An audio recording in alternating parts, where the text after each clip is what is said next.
안녕하세요. 파이오니어 커피 정다운입니다. 여러분들 커피 추출할 때 수율을 많이 신경 쓰시나요? 저는 에스프레소나 브루잉 추출할 때 수율을 크게 신경 쓰지 않는 편입니다. 물론 효율성과 비용 측면만 보면 추출 수율이 높다는 것은 분명 좋은 일입니다. 하지만 우리가 어떤 커피를 더 좋아하고 선호하는 것은 추출 수율보다 그 커피의 캐릭터가 더 큰 영향을 줍니다. 또 에스프레소에서 채널링이나 브루잉에서 바이패스가 과하게 일어나지 않는다면 추출 수율은 일반적인 18%에서 22% 범위로 자연스럽게 들어옵니다. 하지만 추출 수율이 중요한 경우가 있는데요. 바로 콜드브루 추출입니다. 왜냐하면 커피 캐릭터에 가장 크게 영향을 미치는 것은 향인데 콜드브루는 차갑게 먹기 때문에 향의 중요성이 상대적으로 덜합니다. 또 콜드브루는 찬물이나 상온의 물로 내리기 때문에 뜨거운 추출에 비해 수율이 낮습니다. 그래서 장시간 추출하는 것이죠. 마지막으로 콜드브루는 핸드드립과 마찬가지로 중력을 이용해 내리기 때문에 분쇄 입자가 상대적으로 굵은 편입니다. 이러한 콜드브루의 특징 때문에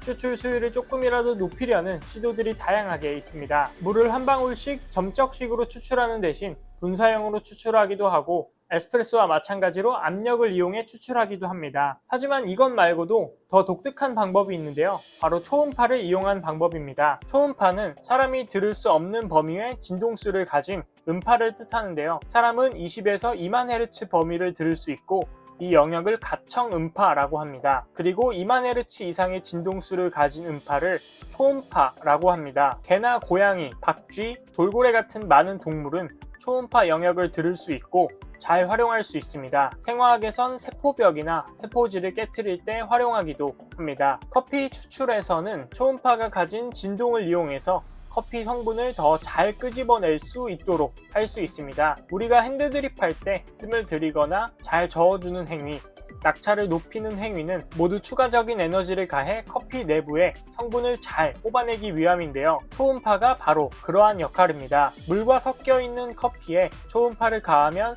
커피 용액에 녹아있는 작은 공기방울들과 이산화탄소 같은 기체가 점점 커지면서 마지막엔 터지게 됩니다. 이 현상을 어쿠스틱 캐비테이션이라고 합니다. 맥주잔에 젓가락을 놓고 치면 거품이 강하게 일어나는 것이 바로 이런 원리죠. 그리고 버블이 터질 때 마이크로젯, 쇼크웨이브, 열 같은 물리적 효과도 같이 일어납니다. 커피 입자는 마치 분화구처럼 울퉁불퉁하기 때문에 큰 입자의 공동이나 틈에 작은 입자들과 오일 방울들이 껴있는데요. 어쿠스틱 캐비테이션 효과로 작은 입자가 큰 입자에서 분리되어 추출 성분이 더 잘 녹아들고 커피 오일 또한 용액으로 방출되어 농도가 더 높아지게 됩니다. 따라서 추출 수율이 더 높아지게 됩니다. 그림을 보시면 초음파 처리했을 때 커피 공동이 더 잘 노출된 것을 볼 수 있습니다. 자, 그럼 정말 초음파가 커피 성분 추출에 영향을 주었을까요? 먼저 카페인을 보겠습니다. 더 다양한 비교를 위해 다양한 추출 온도와 초음파 시간, 추출 비율을 사용해서 초음파 처리를 한 커피와 그렇지 않은 커피를 비교했습니다. 먼저 파란색 박스는 커피 25g에 물 475g, 검정 박스는 커피 50g에 물 450g입니다. 그리고 각각 1분 추출과 5분 추출, 물 온도는 25도와 50도로 비교했습니다. 빨간색 원은 초음파 처리를 한 결과입니다. 추출 조건에 따라 편차가 있지만 공통적인 것을 볼 수 있는데요. 10개의 샘플 모두 초음파 처리한 커피에서 카페인 농도가 더 높았다는 점입니다. 하지만 여기서 추출 온도가 꽤나 중요한 역할을 한다는 것을 볼 수 있는데요. 5% 농도의 25도에서 1분간 초음파 처리된 카페인 농도와 50도에서 5분간 초음파 처리되지 않은 커피의 카페인 농도가 비슷하다는 것입니다. 옆을 보면 50도에서 1분간 초음파 처리한 커피는 5분 동안 추출한 일반 커피보다 카페인 농도가 약간 더 높았습니다. 따라서 초음파 커피는 더 장시간 추출, 더 고온 추출한 것과 비슷하다는 뜻입니다. 우리가 원하는 농도의 커피를 달성하기 위해 시간을 더 절약할 수 있다는 것이죠. 이 결과는 다른 저자의 실험 결과에서도 볼 수 있습니다. 해당 결과에서는 고온 추출과 일반 콜드브루, 초음파 처리 콜드브루를 비교했는데요. 비록 초음파 처리의 카페인 농도가 가장 낮았지만 마치 고온에서 추출한 것과 같은 효과가 있었습니다. 일반 콜드브루와 비교하자면 추출 시간을 약 10분의 1이나 줄여주었죠. 우리가 커피를 다르게 느끼는 것은 사실 향이 가장 큰 요인입니다. 여러분들도 느끼셨을 텐데요.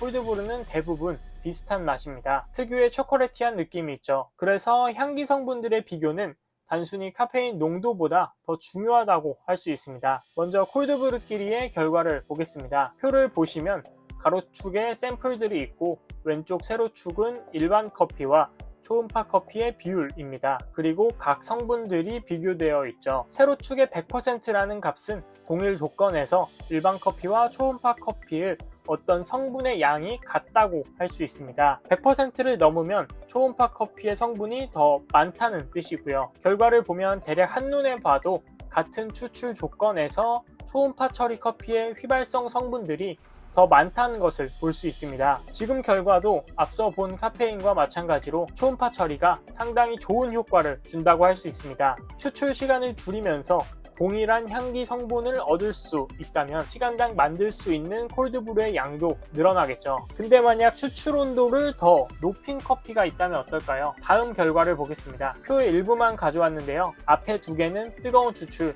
뒤 3개는 콜드브루입니다. 그중 마지막은 초음파 처리한 커피입니다. 성분들의 양을 비교하면 초음파 커피가 가장 낮습니다. 사실 세 콜드브루 모두 뜨거운 추출에 비해 상당히 낮은 것을 볼 수 있죠. 사실 그럴 수밖에 없습니다. 온도가 높으면 그만큼 휘발성 성분들을 더 많이 추출할 수 있습니다. 그리고 빠르게 사라지겠죠. 결과를 휘발성 성분들을 토대로 조금 단순화 시켰는데요. 왼쪽은 차가운 추출, 오른쪽은 뜨거운 추출로 나뉘는 것을 볼 수 있습니다. 사실 여기서도 푸어오버는 그냥 끓인 커피와 향미 차이가 있었고요. 반면 콜드브루 세 커피는 서로 붙어있는 것을 볼 수 있습니다. 초음파 처리 1분이 12시간 추출한 것과 별반 다르지 않다는 것을 의미합니다. 적어도 향기 성분들은요. 관능평가를 비교한 결과도 있습니다. 전반적인 강도는 역시 따뜻한 커피가 우세고요. 초음파 추출이 가장 향미 강도가 낮습니다. 초음파 처리를 더 길게 했다면 결과가 조금 달라지지 않았을까 생각합니다. 다음 자료는 향 강도를 비교한 표인데요. 멈춰서 천천히 비교해 보시길 바랍니다. 사실 우리는 카페인을 분석할 수도